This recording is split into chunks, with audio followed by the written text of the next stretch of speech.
Sir नमस्कार। सत Sahib. Sir क्या शुभ नाम है आपका? रमेश दास। रमेश दास जी, कहाँ से आए हैं आप? गांव मारो, जिला झज्जर। सर, संत रामपाल जी महाराज से नाम दीक्षा लेने से पहले आप किन देव देवताओं की भक्ति करते थे? लगभग सभी देवताओं की भक्ति करते थे। कोकलावन जाया करते, वृंदावन, अमरनाथ यात्रा पे, वैष्णो देवी, मतलब कोई देव देवता नहीं छोड़े हमने। बाकी लगभग हर जगह जाते थे, जहाँ भी जो कोई बताता था, तीर्थ पे, व्रत पे, और हर तरह की पूजाएं, मौलवियों के पास, मुल्लों के पास, शाणों के पास, सारी हर तरह की पूजा करी हमने। सर, उन पूजाओं को करने से आपको क्या लाभ हुआ?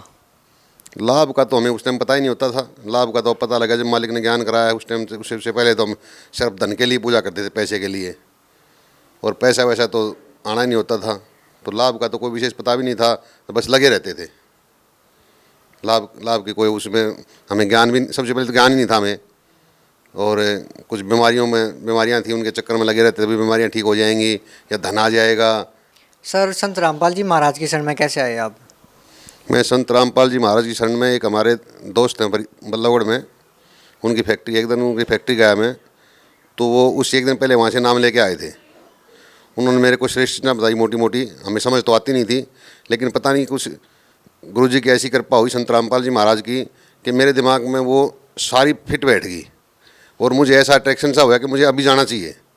तो मैं तुरंत उनकी फैक्ट्री से निकला, गाड़ी उठाई, अपने घर आया, मैंने सारी मूर्तियाँ उठाई, गाड़ी में रख के, मेरे घर के साथ में नहर थी एक, मैं उस नहर में छोड़ा अपने बेटे को लेके। और ये 1 अप्रैल की बात है 2013 की। फिर मैं उसके साथ पास रोज़ आने लगा, भाई मुझे ले चल बरवाड़ा। मुझे बरवाड़ा का पता नहीं था, तो फिर रोज़ाना कहने के बाद 21 अप्रैल 2013 को हम उसके साथ बरवाड़ा गए, और उस दिन हमने वहाँ जाके नाम उपदेश लिया। सर, संत रामपाल जी महाराज से नाम दीक्षा लेने के लिए आपको कितनी फीस देनी पड़ी? फीस क्या, वहाँ तो फीस नाम की कोई चीज़ है नहीं। वहाँ तो उल्टा खाना पीना, रहना सहना सब कुछ फ्री है, और खाना ऐसा मिलता है कि शायद बाहर कहीं मिल भी नहीं सकता। जैसे आप वहाँ इंटर करोगे, ऐसे हाथ जोड़ के भगत बात करते हैं बड़ी इज्जत से, सत साहिब के अलावा वहाँ कुछ भी नहीं है। पैसे का तो नाम ही नहीं है वहाँ, पैसे नाम की कोई चीज़ वस्तु है ही नहीं वहाँ। सर, संत रामपाल जी महाराज की नाम दीक्षा लेने के बाद आपको क्या लाभ हुआ? सबसे बड़ा तो ये लाभ हुआ, मगर हमें ये नहीं पता था जी मुक्ति क्या होती है, सतलोक क्या होता है। ये संत रामपाल जी महाराज ने हमें ज्ञान कराया कि मुक्ति भी कोई चीज़, हम तो मुक्ति कभी सुनी भी नहीं थी, कभी सपने में मुक्ति नहीं जानते थे। तो वहाँ जाके हमें पता लगा, उनके सत्संग सुन के, संत रामपाल जी महाराज के, भाई मुक्ति भी होती है। और सबसे बड़ा हमें आध्यात्मिक लाभ हुआ। उसके बाद आर्थिक बहुत लाभ हुए। हमारी मिसेज को अस्थमा था लास्ट स्टेज पे। जिस टाइम हम आश्रम में गए, उस दिन बहुत सारी दवाइयाँ इतनी गाड़ी में रख के ले गए थे, इनहेलर वगैरह, पंप, सारी, मतलब बहुत सारी दवाइयाँ खाती थी वो। लेकिन जैसे उपदेश लेके बाहर निकले, उसने वो सारी दवाइयाँ गाड़ी शीशा खोल के बाहर फेंक दी कि मेरी बहुत सारी यहाँ भक्तों से बात हुई है, यहाँ कोई दवाई नहीं खाता, तो मैं भी दवाई क्यों खाऊंगी। और उस दिन के बाद उसने कोई दवाई नहीं खाई, और वो बिल्कुल स्वस्थ है। बाद में एक दिन हमने उसको एशियन में ट्रीटमेंट कराने, हम चेकअप कराने के लिए गए, मगर जिसको अस्थमा है, तो उन्होंने वहाँ चेक किया, उसका कह अस्थमा इसको था ही नहीं। फिर हमने पुराने हॉस्पिटल में कागज़ दिखाए उनको कि जी ये कागज़ गलत हैं सारे। तो ये संत रामपाल जी महाराज की कृपा से उनका अस्थमा ख़त्म हो गया, और उन्होंने उसको बताया कि मामूली एलर्जी है। हमें ये लाभ हुआ।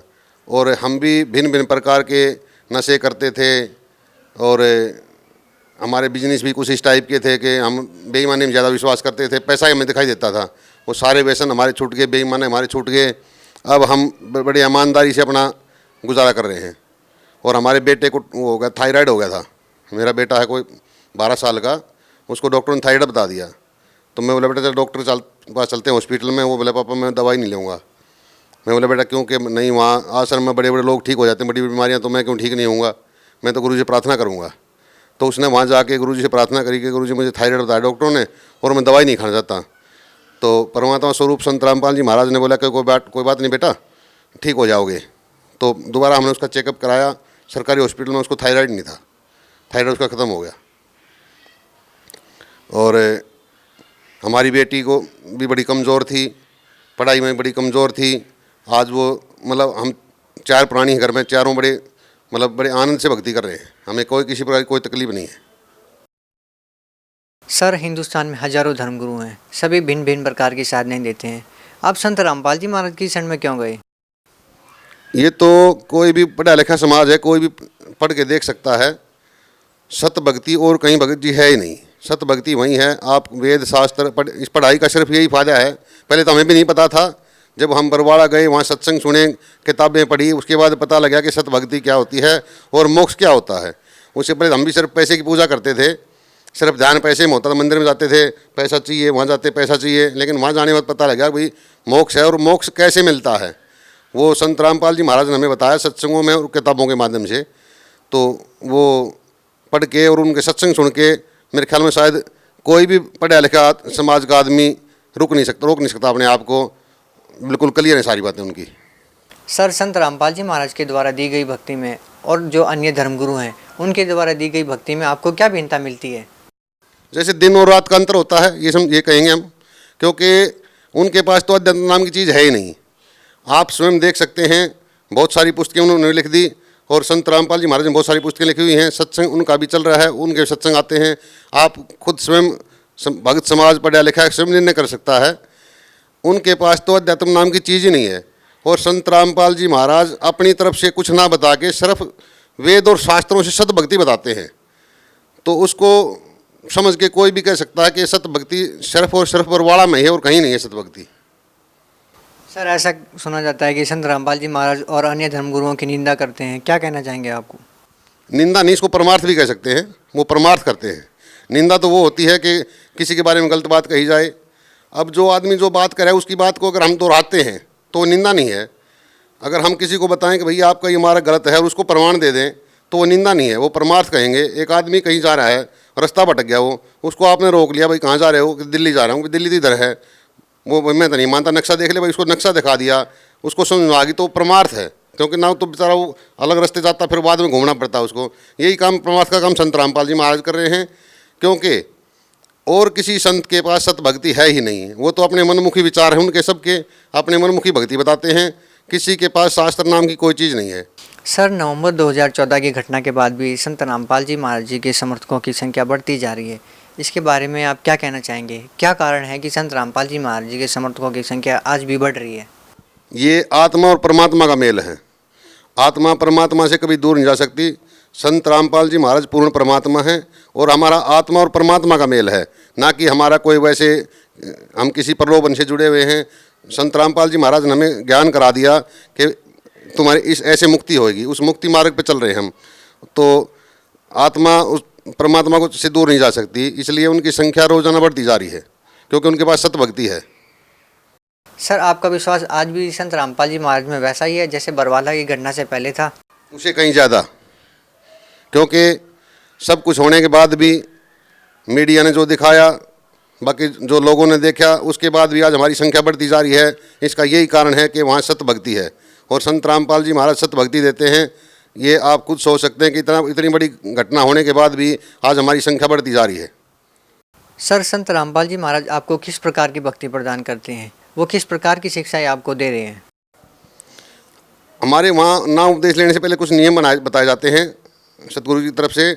हमें किसी प्रकार कोई नशा नहीं करना होता, दहेज लेना देना मना है, भ्रूण हत्या मना है, और हम किसी के नशे में सहयोग भी नहीं कर सकते। तो जो ये शर्तें मानता है उसको ही नाम उपदेश दिया जाता है। और 3 स्टेज में हमारे संत रामपाल जी भक्ति देते हैं। पहले प्रथम मंत्र देते हैं, उसके बाद द्वितीय मंत्र देते हैं, उसके बाद तृतीय मंत्र देते हैं। 3 स्टेज की भक्ति बताते हैं।